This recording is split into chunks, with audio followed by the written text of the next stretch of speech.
As you set up a board game, do you feel the call to adventure?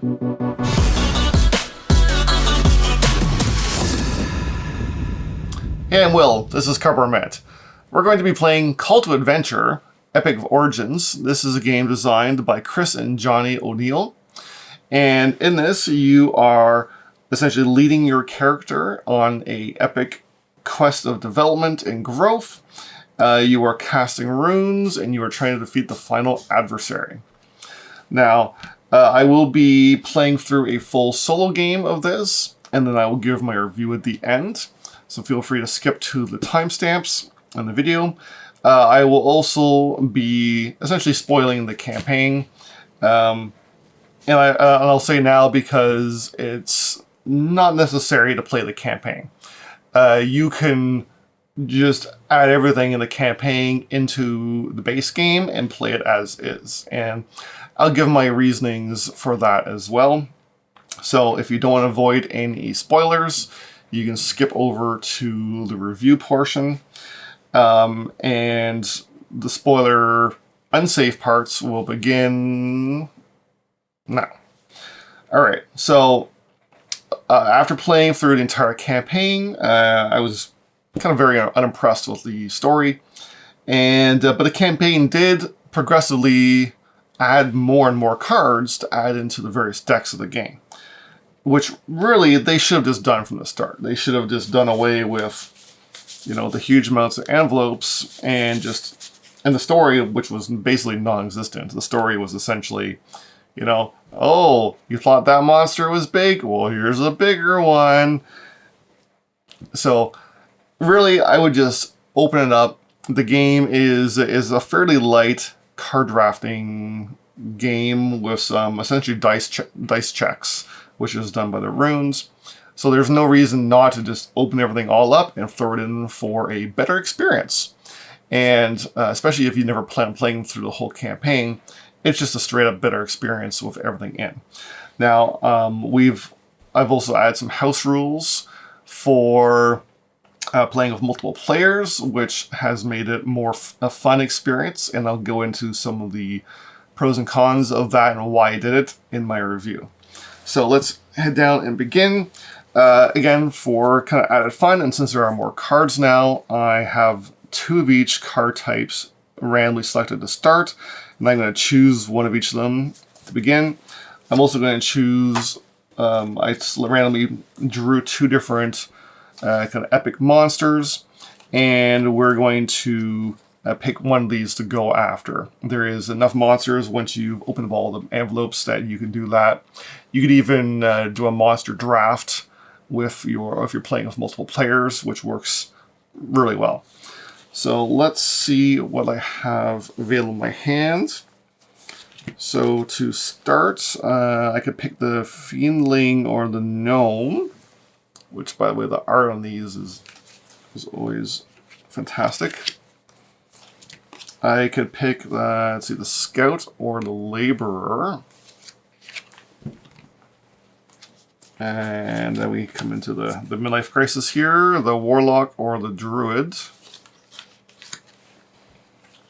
And then lastly, the Master Assassin or the Celebrity Adventurer. Funny. Okay, so we're looking for synergies here. I think we're going to go with the Adventurer. Yeah, I think we're going to go for the Great Wolf. So let's do the Adventurer. We'll do the, let's see, I guess the Druid. Yeah, we'll go with the Druid. And then we'll take, let's see, the Scout is probably the most useful. And then the Fiendling or the Gnome. Being able to discard a card to add extra attempts is good. We'll take the Gnome. I don't think I've played as a Gnome yet. So I am a Gnome, Scout, Druid, and then Celebrity Adventurer. So each of these cards, you have a starting kind of race card that adds an effect to one of the faces on the standard pieces. Then you have kind of like your your profession, I guess. You have your kind of what you're called to in life, and then your kind of final outcome, which affects your in-game scoring. All right, so we are going to play on the advanced mode, which means that the adversary is going to have 5 experience counters on him. We're going to be building up to that. And now we'll begin by dealing out the first 4 cards that we can go after here. Okay, so I do want at least 4 trait cards. Trait cards are these ones that don't have a test on them. Actually, you know what? That's kind of perfect. I won't get the experience, but it's a trait card that adds a symbol I need as well. So let's just do that. Okay, you begin the game with an extra card. Whenever you gain a mountain. Is there any mountains here? No, I'm getting 2 experience. I'm gonna take a trait card for here and add this on. Okay, so you're gonna keep drawing or drafting cards, I guess you could call it, until you have 3 cards, and then you move on to the next era. If you're playing with multiple players, you would have the next era kind of become available to the players at that kind of era as we get to it. This card's perfect. I wonder if I can beat it. I probably can. Before I do, I'm going to add 2 experience to here. So this card allows me to kind of load up experience points on it to get bonuses. So let's do that. We're going to attempt to resist the Call of Darkness. So we are going to take our standard runes, which are the black ones. We're going to look at the ones necessary. I actually have those. So we'll take the basic runes from both green and purple. So each of the rune color types will have 3 runes available. And you can see they all have slashes or some symbol in the back. And they all have the big main symbol of that rune in their color. You have to take the 2 generic ones first before you take the one with the special dots. And that one has a card draw ability. So it's only once I've kind of maxed out that will I be able to take it. So I've got a green, a purple, and my 3 basic. I need to achieve 3. Each slash is worth 1. And each kind of bigger symbol is worth 2. I do already have a +1 to green. So let's see what I get here. So 1, 2, 3, 4, 5.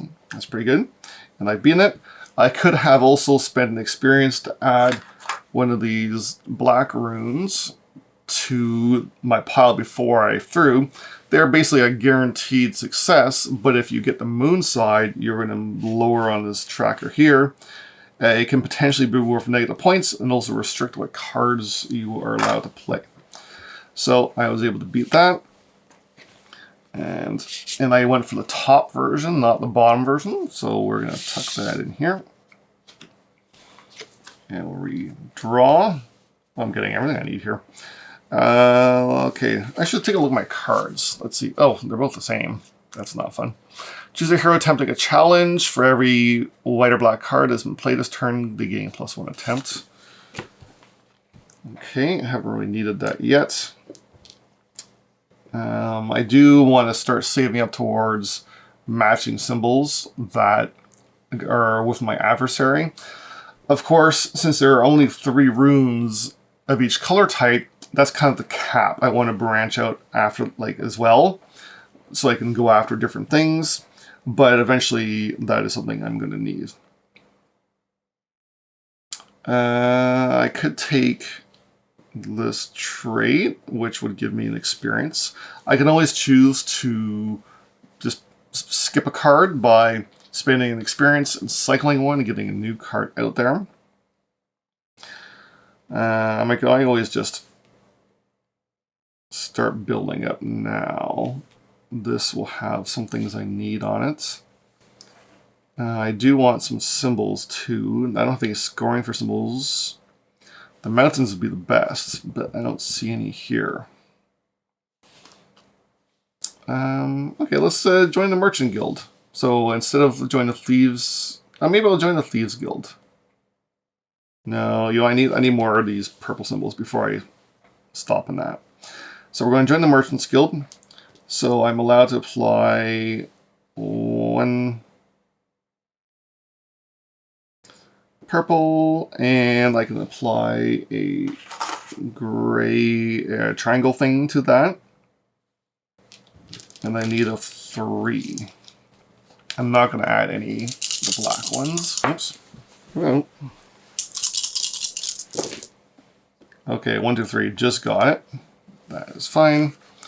And I'm going to tuck that in here. Oops.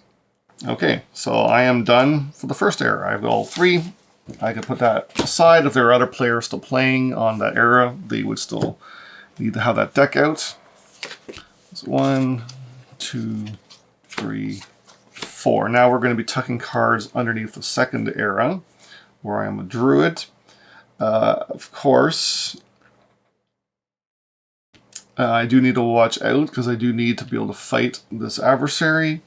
And it hasn't happened yet, but if I had flipped and gained, there's this one special symbol, there you go, on the basic runes, that can activate adversary powers and add extra cards to the deck. It hasn't happened yet. Extra cards I have to fight in order to complete that objective. It hasn't happened yet, but it probably will eventually. So we will talk about that more as it comes up. Is there any mountain symbols here? Oh, there is a mountain symbol. Okay. Mountain symbols will gain me 2 experience, so they're not necessary for scoring, but they could be good. Oh, here's another M. Make an alliance. Yeah, this has 2 points and a card associated with it as well. So maybe I'll go after that. It could be a harder one because I don't have any of these symbols right now.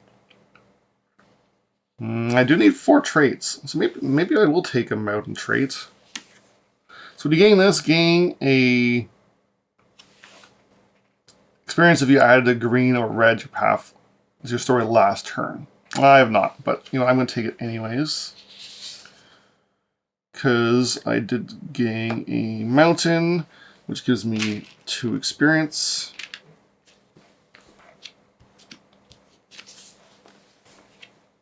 Okay, and now I'm going to go after this one here. So now I've got a blue wand symbol, basic dice, and I have 2 purples. So I'm rolling all of these runes.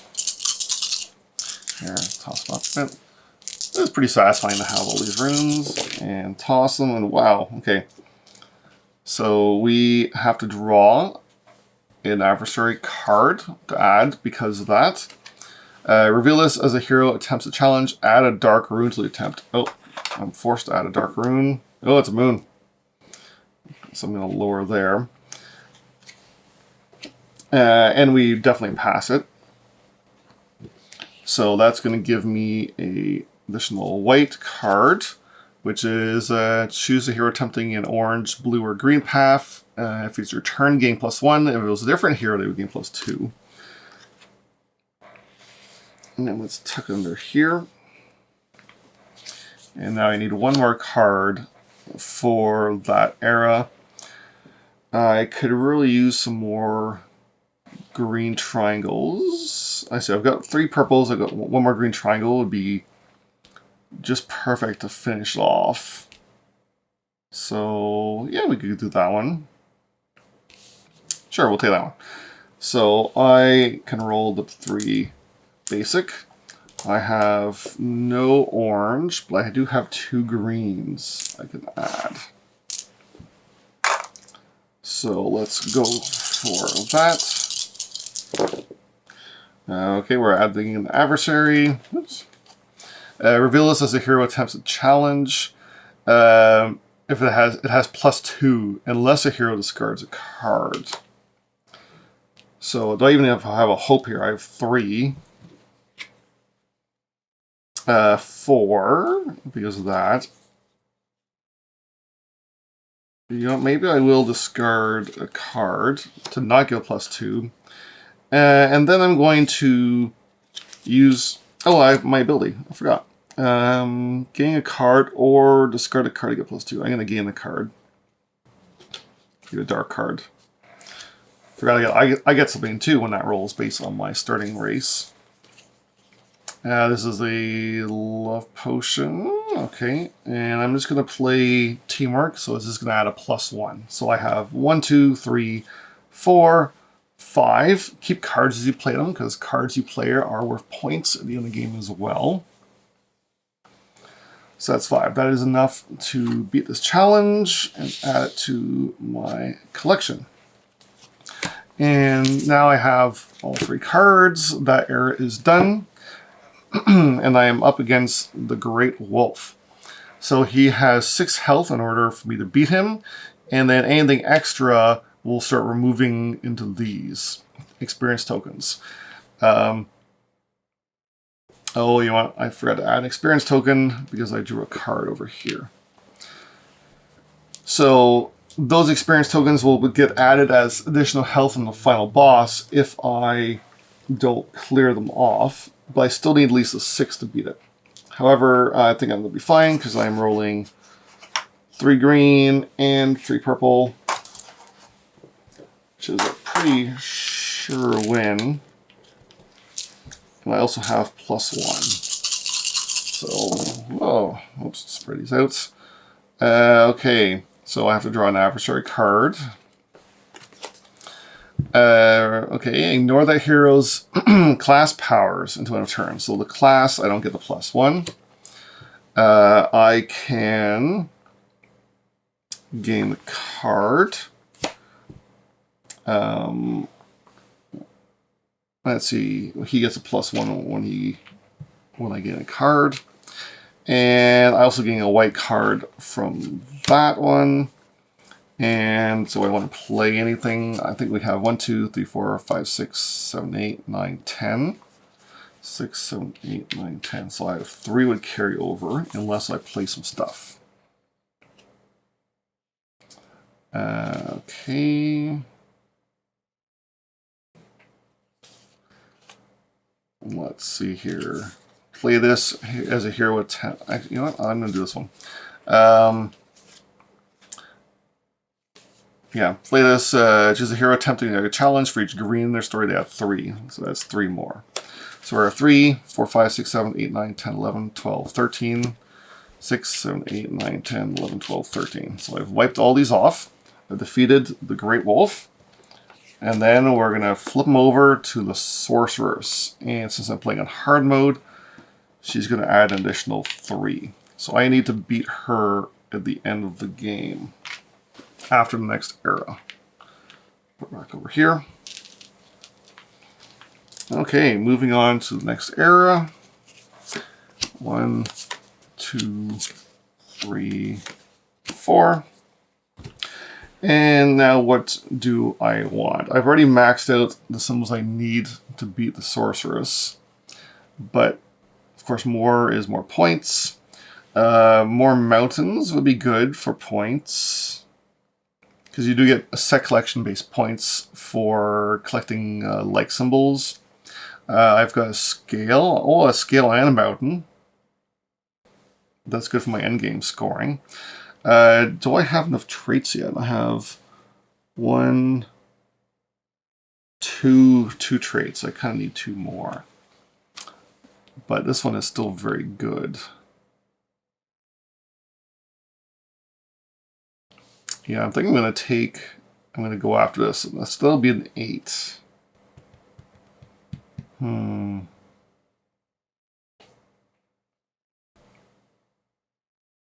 Or I could just go for traits. I could also cycle, so maybe let's spend an energy, an experience to cycle. And let's remove this one. And add a different one. Oh, and that's good. You gain this if you have at least 3 different story icons, which I do gain 2 energy. So there's a good trait for me, and I get 2 things. Oh, another trait. If you have at least 3 dark paths in your story, I do not. But that would still be a good trait to take. I should probably just go ahead and try to get this one. Alright. Oh, no, sorry. This one over here. Nope. It was this one I want. I don't have the red, though. That's not good. Oh, but I could get in the red. So let's go after the necromancer. So this is going to give me a red symbol. And whenever you gain this, choose a dark card that another hero's played. Put in your hand. I don't have any. It's fine. And that wasn't helpful. Okay, so we're going to return from death and save an innocent. So we're going to take the 3 basic. We're going to take 3 purple and 1 red. And how well do I think this is going to go for me? Maybe. That is the one I want. Yeah, okay. Do I want to buy a dark rune? I wouldn't be able to play my white cards anymore if I roll it badly.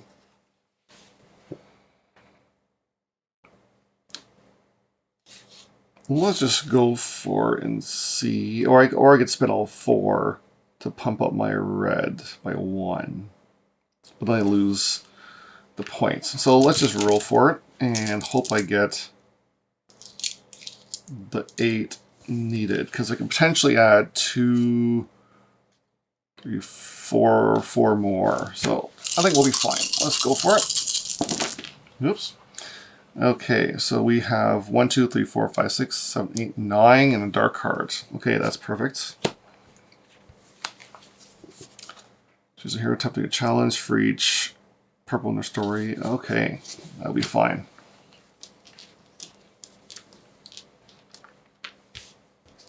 So that is coming in down here.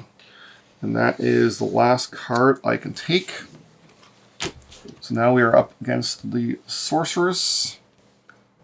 And I need to roll a whole bunch for it.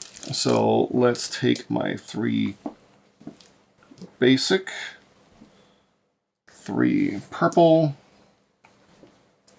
3 green, and then I'll play some cards. So I need 8, 9, 10, 11 here. It should be fine. Oh yeah, look at that. Okay, white card. And essentially you still want to play cards because they're worth points at the end. So you kind of have to play as much as you can anyways. Well, I guess I should have played this in the last one on the path. It's fine, let's play it. I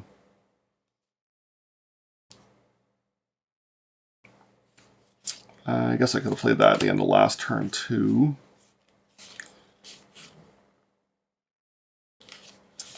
Challenge, yeah, I guess I could have played those as well. And then these, yeah, that was not playable. Okay, so I'm just basically dumping those. I could have played them at the end. If I had read them more closely, I would have realized they are only playable on path or challenges, not the adversary. So whatever, it doesn't really matter. 6, 7, 8, 9, 10, 11. 8, 9, 10, 11. So he is done. And he's going to add another mountain and 7 points. It's my main collection. I wasn't able to play this card. So now we're going to do our final score. We are going to look at all of the white scoring symbols. So we have 7, 8, 9, 10, 11, 12, 13, 14. And then we have 1 for each purple. So 14, 15, 16, 17, 18, 19. And then the 4 traits, which I have. So 19, 25.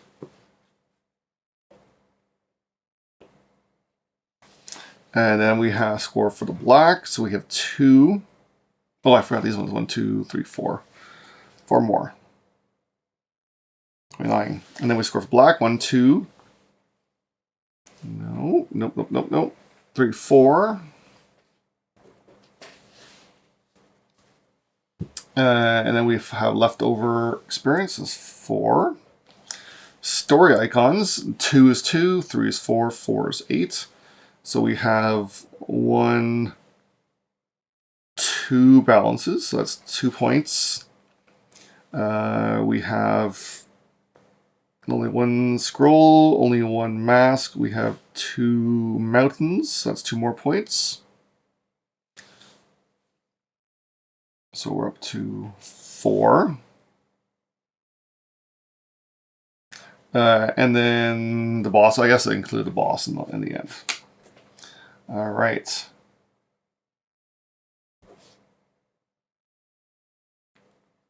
So we are going to have, let me double check this here.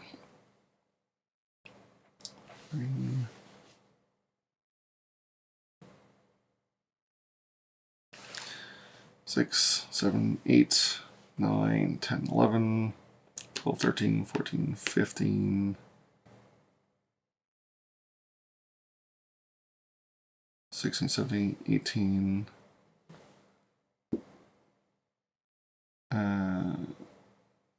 Okay, all right, yep, we're good. All right, so, and score here is 31. And let's head back and we'll go over my review. So as you can see from the playthrough, the art is, of course, absolutely gorgeous. That's probably the best part of the game, obviously, is the art and the runes. The rest of the components are okay. You know, the cards are, you know, they're, I guess, tarot-sized cards. You know, they're decent, not amazing quality, but they're decent. The pieces for trackers and things are fine, but the runes, of course, are really neat. They feel good in your hand. They have a nice clink on them as you throw them. They're essentially, it's like flipping a coin in a sense, but they're fun to play with. And the game is fast. That's, you know, probably both the biggest and worst thing about the game is that it's billed as a epic adventure where you are, you know, fighting huge dragons and, you know, like on the box, this looks like a big, fantastic, in-depth adventure game. But really, it's just a very simple, essentially, dice check card drafting game where you are collecting 9 cards throughout the game and then hope you built enough symbols to get lucky enough to roll and defeat the boss. It's a very simple game. Sure, you can kind of like read into the art and the pictures and tell your own story. If you're into that sort of thing, like that works well. The scoring is not incredibly deep. You know, you are looking for sets of cards. You are looking for symbols and things. The last phase kind of gold card will have a slightly different scoring. So each time you play, depending on the card you get, the scoring will be slightly different. You know, the adversaries do change things up a little bit too, but again, very, very lightly. So the game does have a little bit of difference in how you play, but of course, that's what I was explaining at the beginning, that you really should just open up the campaign envelopes and just incorporate everything right away. It's not worth playing through the campaign, but having the significant extra amount of content really does make a big difference in giving you more legs and more variety. Now, variety can hurt this game. You know, if you're not getting the cards, symbols you need, then you could potentially flop against the boss and not do well. Likely because a lot of cards have multiple choices for which path you go, you're almost always going to max out on the symbols you need to get that final boss taken care of. In terms of the landscape symbols, you know, the little icons, that is a little more lucky. But The bigger problem is the multiplayer. The solitaire works well. A lot of the cards are just not quite as usable because they're not played on other players, but it shines best as solitaire. And it's faster because it is such a light game. It's just a quick breeze through, as you saw. Multiplayer, if you're playing using the basic rules from the game, you are all cooperatively fighting against the adversary, even though you are collectively, you're scoring your own board and character and see who wins. You are still fighting the same sorceress, or not sorceress, but the same adversary. And then you would just add extra health, and then after you each get to fight, if the adversary is not taken care of, then you all lose. But the problem here is that the adversary is best with 2 different symbols on it. And each of the adversary has different combinations and some slightly different abilities. But because those symbols are key, everyone is going to want to have at least 3 of each of those symbols, meaning, those symbols are going to be hotly contested in the card draw market, and likely not everyone is going to get the ones they need. And it just doesn't feel as good when there's no synergy and things are not working. So, because if you open up again all of the decks, it adds a ton more variety in all the card types. It is really easy just to draft them, right? Essentially, you are playing multiplayer solitaire anyways, so why not go full multiplayer solitaire and give everybody 2 of each card to choose. So you have, more green cards for the starting factions, which you can do once you've added the rest of them. You can even do more of the adversary cards. You can give everybody, 1 or 2 each of those, and then let them choose the combination, like you saw me in my playthrough, choose the combination that they thought would work the best towards their final means. And then that way everyone fights their own adversary. Everyone is looking for different types of cards in the market, not all fighting over the same card. Everyone has a fun experience. There's some slightly different things happening. You get to see some interesting stuff happen with, like I said, each of the adversaries does interact with, symbols and things you roll a little bit differently. I was pretty lucky in this game. It doesn't always happen that way. But I also didn't score super duper high because of the scoring cards I had and the symbols. So, game is fun. You can combine the older versions of the game, the non-epic origins, into this. I'm not sure if I would advise it because, as per the rulebook, you literally have to remove half the cards from the original set, and you only bring half of them in. So I don't think it's necessarily worth the value. And there's enough variety here. If you're looking for, a quick, little bit of luck, a little bit of kind of unique dice chucking, with some very simple set collection, and of course gorgeous art and production, this is a great game to take a look at. I do wish it came in a smaller box and they didn't advertise it as a big experience, but it's still fun to play and it's still fun to toss the runes and see what you get. So, I'm Will. This has been Cardboard Minute. Thanks for watching. Please like and subscribe, and take a minute and play some more board games.